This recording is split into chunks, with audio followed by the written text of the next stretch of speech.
Neste vídeo, nós vamos falar sobre algumas características de sistemas de controle que são essenciais para a gente compreender como é que nós podemos fazer o projeto de um sistema de controle.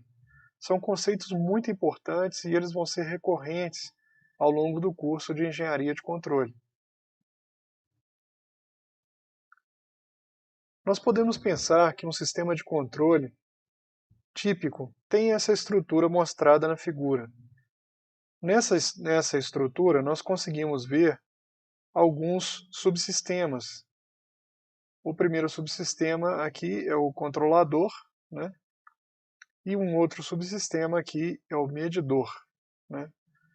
Ambos esses subsistemas são subsistemas adicionais que nós usamos tendo como alvo controlar o processo aqui representado por G de S.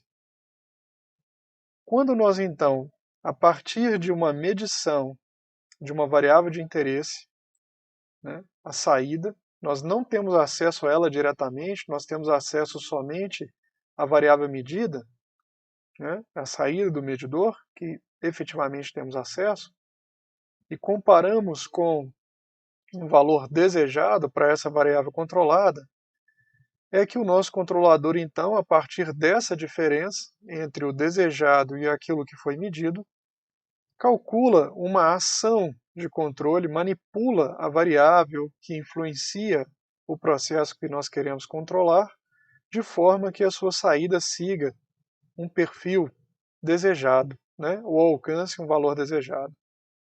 Porém, de fato, não é apenas esse sinal externo, que é a referência, né, ditada por um agente externo, um operador, né, ou um outro sistema, né, ou seja, externo a esse sistema de controle aqui mostrado, né, não apenas temos a referência, mas temos outros sinais que influenciam o comportamento do sistema de controle e que estão aqui presentes.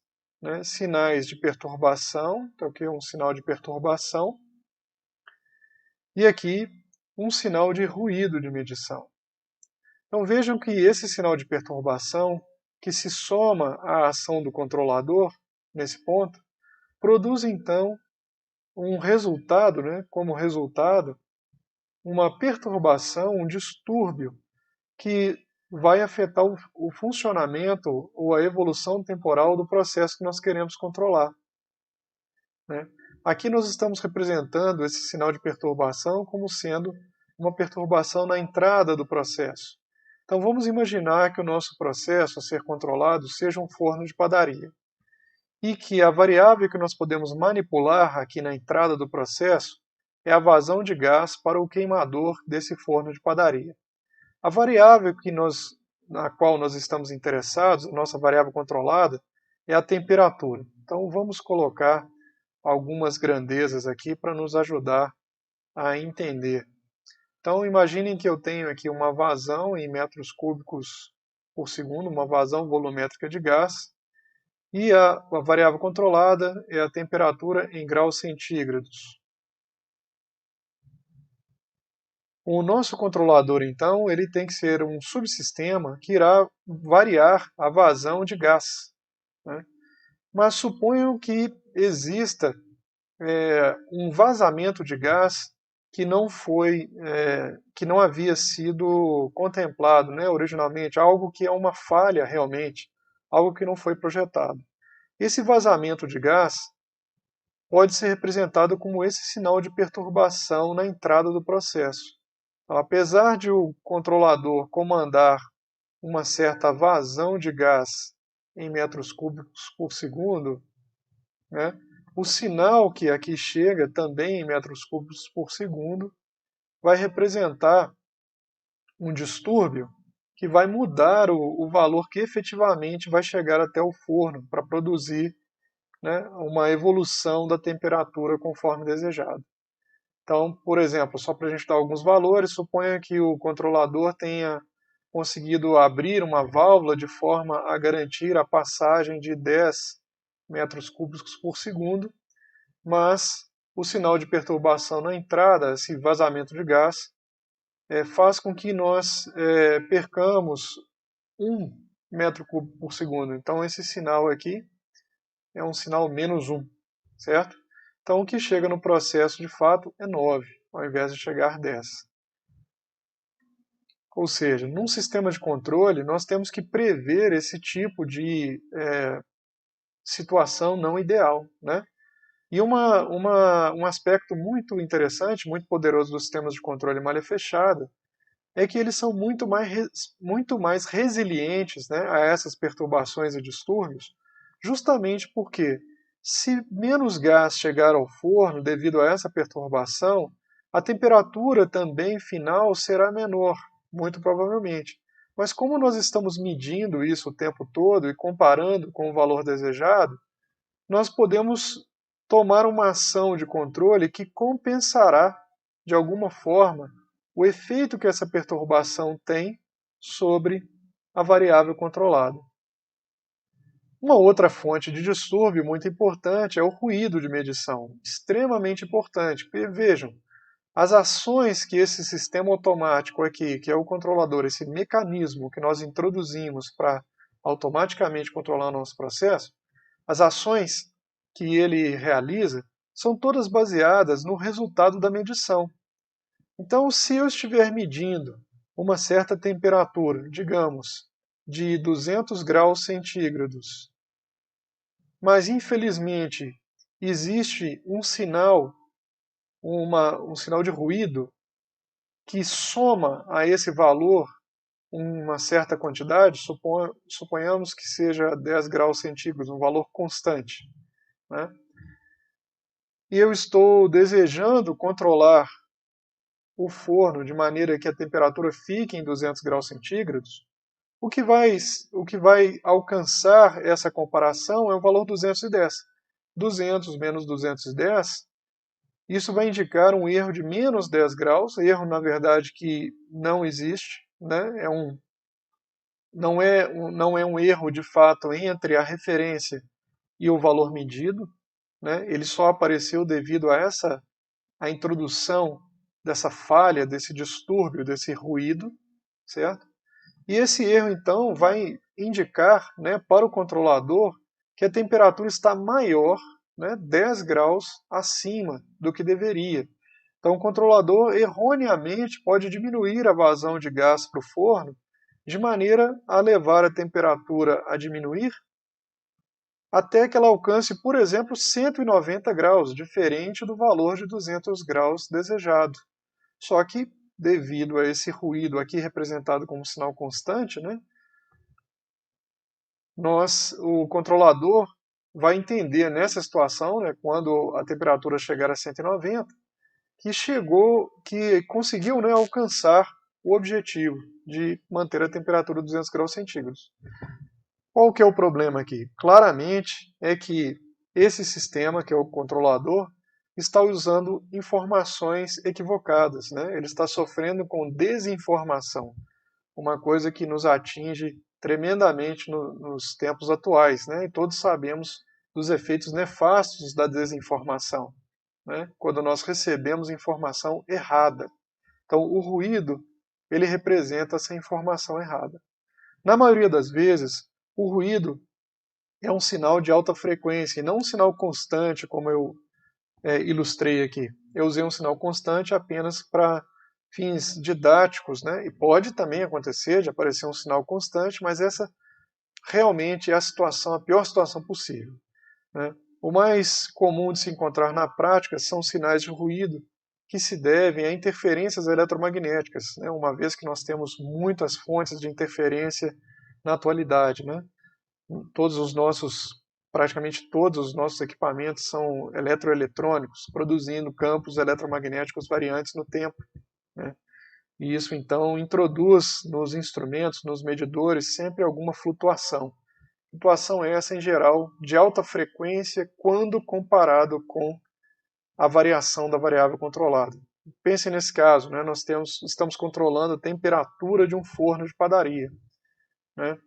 E imagine que o cabo do medidor de temperatura ele está atravessando a padaria e por conta de uma instalação mal feita, né, esse cabo passa próximo ao cortador de salame, né, da padaria. Então, toda vez que o atendente da padaria, o funcionário, liga o cortador de salame, ele introduz um sinal soma, né, aqui representado como uma soma, introduz uma perturbação de alta frequência, um sinal de 60 Hz, muito provavelmente, somado ao sinal do resultado da medição. A temperatura varia muito lentamente, né, no forno de padaria quando comparada com variações de 60 ciclos por segundo, né, 60 Hz. Bom, então essa visão geral aqui mostrada é a visão geral utilizada no livro-texto do Dorff e Bishop. Nós vamos usar uma visão geral um pouco diferente. Nós vamos usar esse caso aqui. Qual que é a diferença desse caso para o caso anterior? A diferença é que a perturbação ela está sendo introduzida depois de passar aqui por uma certa dinâmica. Ela está sendo introduzida, está sendo somada à saída do processo que nós queremos controlar, né? Vou voltar aqui no slide anterior. No slide anterior, a perturbação estava sendo somada ao sinal de entrada. Aqui a perturbação passa por uma dinâmica, GD de S, e é somada à saída. Esse diagrama ele é um pouco mais geral do que o anterior, porque se nós fizermos aqui GD de S igual a G de S, o que nós vamos ter é exatamente a situação anterior. Vejam bem, esse caso anterior, se nós apagarmos esse sinal aqui, nós podemos colocar um ponto de soma aqui e introduzir o sinal de perturbação na saída, né? Aqui o mesmo G de S, o mesmo G de S. Essa configuração ela é equivalente à configuração anterior, né? Anteriormente eu tinha TD de S somado com o de S passando por G de S, né?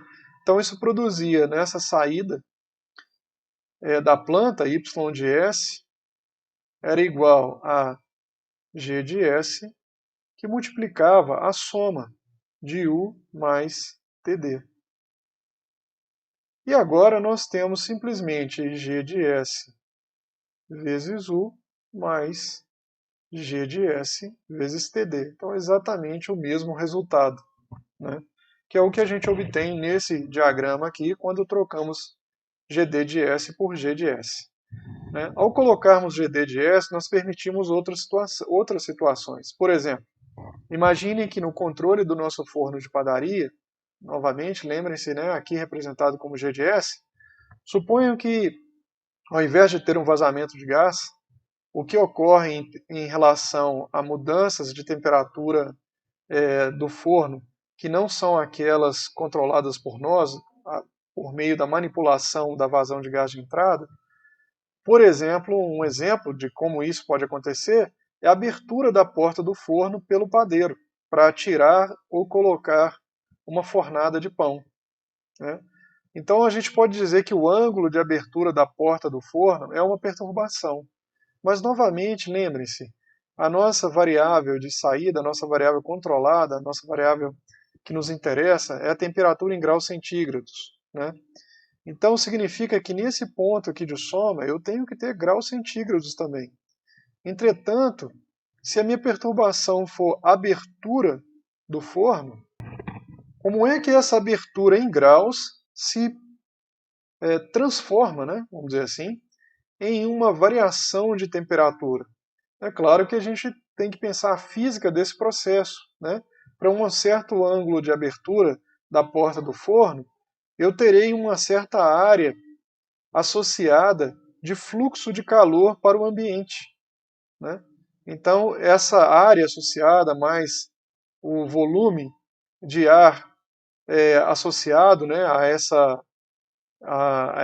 esse contato com o ambiente determina uma certa capacitância térmica, uma certa condutividade térmica e assim por diante. Então, existe um processo físico que explica para cada abertura em graus da porta do forno o impacto que isso terá na temperatura interna do forno.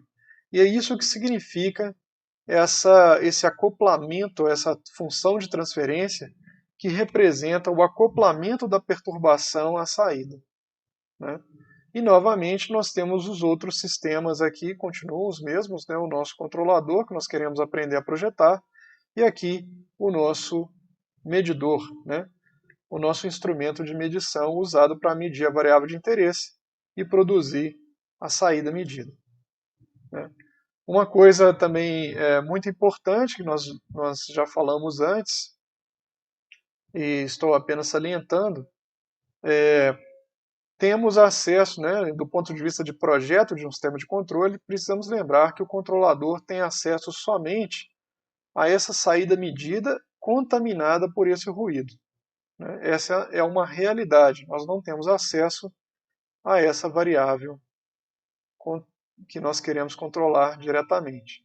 No livro-texto do Dorff e Bishop, no capítulo 4, os autores inicialmente resolveram, né, fazer com que essa função de transferência H de S fosse igual a 1, para simplificar os conceitos, né, apresentados. Mas creio eu que não há tanta necessidade de fazer isso, e estou então apresentando esse diagrama com um pouco mais de detalhe para vocês e mais próximo da realidade do que se encontra na prática da engenharia. Muito bem. Se nós olharmos para aquele diagrama, usando o que nós aprendemos sobre diagramas de blocos, nós conseguimos obter as 3 funções de transferência de malha fechada associadas àquele diagrama. Como assim 3 funções de transferência? Ora, nós temos 3 entradas, né? Vamos marcá-las aqui. Temos a referência influenciando o comportamento do sistema de controle malha fechada. Temos o distúrbio, seja na entrada ou na saída, influenciando esse comportamento. E temos o ruído de medição, né? Vejam que aqui eu esqueci de mudar. No diagrama está sendo chamado de TD de S, né? O que aqui chamei de D de S. Mas é o distúrbio, né? Como é que a gente pode obter essas 3 funções de transferência de malha fechada? Simplesmente nós voltamos aqui ao diagrama. Para obter a função de transferência, uma dada função de transferência a partir desse diagrama de blocos, o que nós precisamos fazer? Primeiro, lembrar que escolhemos, né, como saída para as nossas funções de transferência a saída medida e não a saída controlada, pois ela não é diretamente acessível. Escolhemos YM. Para determinarmos, então, qualquer função de transferência em malha fechada, nós podemos usar aquela regra simples. Por exemplo, a função de transferência em malha fechada que explica as variações na saída medida devidas às variações na perturbação. Então, olhando para esse par de variáveis, aqui a entrada e aqui a saída, o caminho direto que conecta esses 2 sinais é esse que eu acabei de traçar aqui. Nesse caminho direto, nós temos então GD que multiplica H, né? Esse é o caminho direto. Além disso, como na determinação da influência de TD sobre YM, nós sempre assumimos que as outras entradas são nulas, né? Esse ponto de subtração vai representar 0 menos o valor do sinal que está chegando nessa linha. Isso é a mesma coisa, então, que no lugar desse ponto de subtração, colocarmos aqui um ganho, menos 1. Nesse caso, então, a função de transferência será o ganho direto, GD vezes H, dividido por 1 menos, porque aqui o sinal da realimentação é mais, 1 menos, que multiplica o produto dos ganhos no laço da malha fechada. Esse produto é igual a H vezes menos 1 vezes C vezes G. Então sabemos que a função de transferência que relaciona TD de S a YM de S vai ser dada por GD vezes AH dividido por 1 mais CGH. E é o que aparece aqui, nessa função aqui. Ó. GDH dividido por 1 mais CGH. E conseguimos e podemos fazer exatamente o mesmo, né, para obter as outras funções de transferência. Essas vocês devem perceber, né, um padrão aqui. Esse padrão que está destacado nesse slide é que essa função de transferência, que nós estamos chamando de T de S, é a mesma função de transferência que aparece aqui. Então, a maneira como a referência afeta a saída medida é a mesma maneira como o ruído de medição afeta a saída medida, a menos desse sinal aqui. Né? E, além disso, a maneira como a perturbação afeta a saída medida depende dessa função aqui que nós escolhemos chamar de S maiúsculo de S. Né? Essa função S maiúsculo de S nós vamos chamar de função sensibilidade, nós vamos explicar depois porquê desse nome. Né? E tendo escolhido chamar essa função de sensibilidade, é natural chamarmos a função T de S de sensibilidade complementar. Por quê? Porque, por definição, se nós somamos essas duas funções, vejam que o resultado vai ser igual a 1. Né? Para ver isso com mais clareza, eu já vou apresentar aqui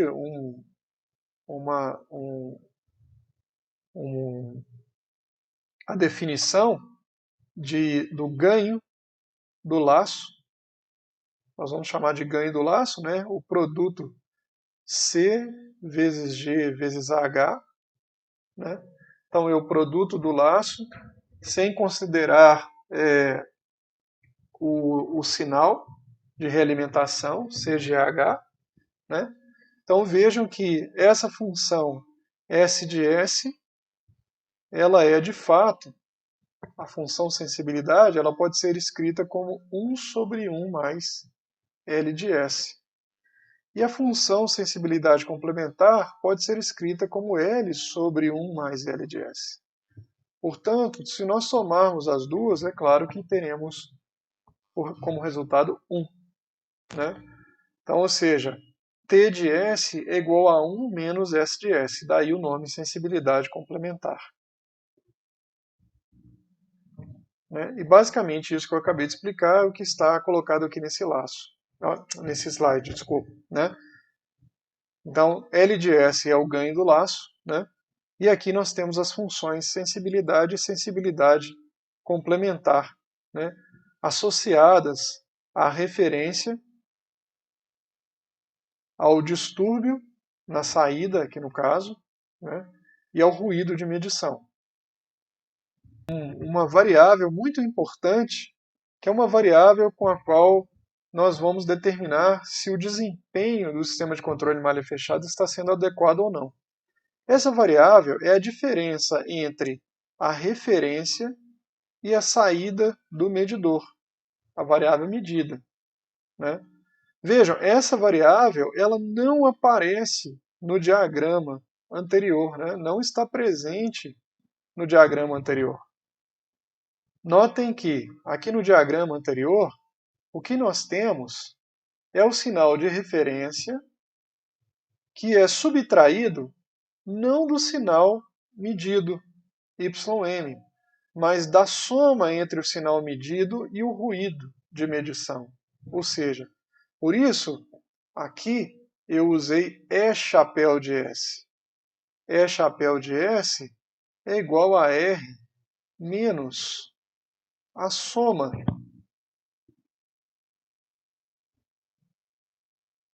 de YM com o ruído.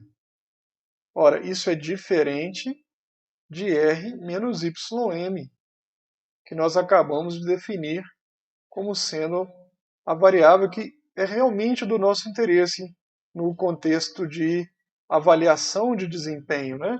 Nós queremos saber o quão distante está o sinal medido da referência. O ruído é um artefato, o ruído é uma desinformação, né, que é adicionada e que nos faz acreditar em alguma coisa que não é verdadeira, né, como toda desinformação. A realidade é esse sinal, que é a referência menos o sinal medido. Entretanto, ele não está aqui nesse diagrama. O que nós temos no diagrama é chapéu de S. Né? Chapéu de S será somente igual a E de S, evidentemente, quando não houver ruído de medição. Então, se a gente resolver fazer essa análise idealizada, né, desprezando o ruído de medição, aí sim o E de S estará nesse diagrama. Mas, a rigor, ele não está presente. O fato dele não estar presente não nos impede, né, de avaliar esse erro entre a referência e o sinal medido. Afinal de contas, nós temos a expressão do sinal medido. Né? A expressão do sinal medido, que nós vimos no slide anterior, que é a seguinte. Portanto, se nós subtrairmos a referência dessa expressão que está aqui em cima, nós vamos ter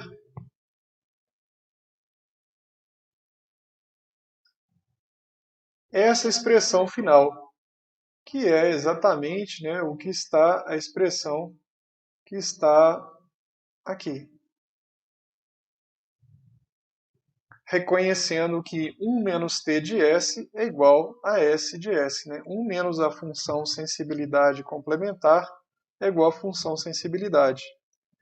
Essa equação ela é importantíssima, porque ela nos mostra, essa equação aqui, ela nos mostra qual é a influência que cada um dos sinais externos ao sistema de controle tem sobre o desempenho do sistema de controle. Como assim? Ora, o que nós queremos fazer é com que esse E de S seja identicamente nulo, seja zero o tempo todo. É uma coisa que nós podemos ansiar fazer, ou seja, fazer com que o sinal medido seja sempre igual à referência. Né? Esse seria um sistema de controle ideal. Né? Pensem no forno de padaria. É como se o padeiro variasse o valor da temperatura desejada num dial ou num display, né? E a temperatura do forno variasse instantaneamente, seguindo exatamente as variações da referência, né, que o padeiro está fazendo. Né? A gente logo percebe que isso seria muito difícil. Né? Imaginem um padeiro variando um potenciômetro de referência, um dial, onde está escrito o valor de temperatura alvo, né? E o forno aquecendo e esfriando-se, né? Simultaneamente, né, junto com a variação que ele faz nesse dial. Então, garantir que esse erro é identicamente nulo é alguma coisa ideal, mas a gente já percebe que para processos reais nós estaremos longe de conseguirmos isso. Né? E o que acontece nessa expressão é que a gente consegue ver claramente que para que a gente consiga fazer esse erro identicamente nulo, nós precisaríamos fazer com que simultaneamente a função sensibilidade fosse nula. Isso eliminaria a influência que o distúrbio, a perturbação e a referência têm sobre o erro. E gostaríamos de fazer que simultaneamente a função sensibilidade complementar também fosse nula, porque isso anularia o efeito que a desinformação, né, que o ruído de medição tem sobre o desempenho do sistema de controle, sobre a diferença entre o que a gente quer e aquilo que está sendo medido. Mas ter todos esses termos aqui que estão mostrados em laranja iguais a zero é uma impossibilidade. Afinal de contas, lembrem-se que a soma da função sensibilidade com a função sensibilidade complementar é igual a 1. Portanto, se eu fizer a função sensibilidade complementar próxima de zero, né, essa função sensibilidade complementar próxima de zero, para que o ruído de medição não seja importante, a função sensibilidade vai ficar próxima de 1. Então, ao rejeitarmos bastante ruído de medição, projetarmos o controlador, né, o sistema de controle, para que T de S seja próximo de zero, S de S vai ficar próximo de 1 e nosso sistema vai ficar muito sensível a variações na referência e variações nos distúrbios de entrada ou de saída, né? Da mesma maneira, se eu quiser que o meu sistema de controle siga de perto uma referência variável, eu posso querer fazer com que a função sensibilidade seja próxima de zero. Isso vai produzir um sistema de controle com grande capacidade de rastrear sinais de referência e rejeitar perturbações de entrada ou de saída, né, que são aquelas falhas, né, que podem acontecer no sistema. Entretanto, a função sensibilidade complementar ficará próxima de 1. Então eu teria um sistema muito sensível a informações erradas, né, à presença de ruído. Então isso, num primeiro momento, parece algo que não pode ser resolvido facilmente, né? Ou seja, como é que a gente consegue ter, ao mesmo tempo, três objetivos satisfeitos, né? Grande capacidade de rastreamento de sinais de referência e grande capacidade de rejeição de sinais de perturbação e, ao mesmo tempo, baixa sensibilidade à desinformação, a sinais de ruído de medição, né? Como é que eu posso projetar um sistema de controle que atenda a esses três objetivos simultaneamente, se há inerentemente essa limitação de que T de S mais S de S é igual a 1. Quando um aumenta, o outro diminui e vice-versa. O segredo para entender o que é possível fazer é notar que esses sinais, o ruído de medição, nós esperamos, por exemplo, que o ruído de medição ele seja presente ele esteja presente significativamente somente em altas frequências, né? Foi o que eu disse para vocês no início do vídeo, né? Então a gente espera que o ruído de medição seja um sinal de alta frequência, associado a perturbações do tipo interferências eletromagnéticas, né? Já os sinais de referência e de distúrbio na entrada ou na saída, esses sinais aqui, nós esperamos que eles aconteçam em baixa frequência, ou seja, nós esperamos que o padeiro, continuando com o nosso exemplo do forno de padaria, ele mude o sinal de referência de vez em quando, né? Esse sinal de referência vai ter boa parte da sua energia em baixas frequências. Nós não esperamos que a referência fique variando muito rapidamente, né? E não esperamos também que apareçam distúrbios no nosso sistema de controle que sejam de alta frequência, né? Por exemplo, o vazamento de gás ou a abertura da porta do forno, no caso do controle do forno de padaria, nós não esperamos, né, que esse vazamento de gás fique oscilando rapidamente ou que a porta do forno seja aberta e fechada numa velocidade muito alta, né? Nós esperamos distúrbios e referência na baixa frequência e ruído de medição na alta frequência. Observando isso, então, a gente percebe que uma saída é fazer com que a função sensibilidade seja próxima de zero nas baixas frequências, mas permitir que ela fique próxima de 1 nas altas frequências. Porque se ela ficar próxima de 1 nas altas frequências, a função sensibilidade complementar estará próxima de zero nas altas frequências, né?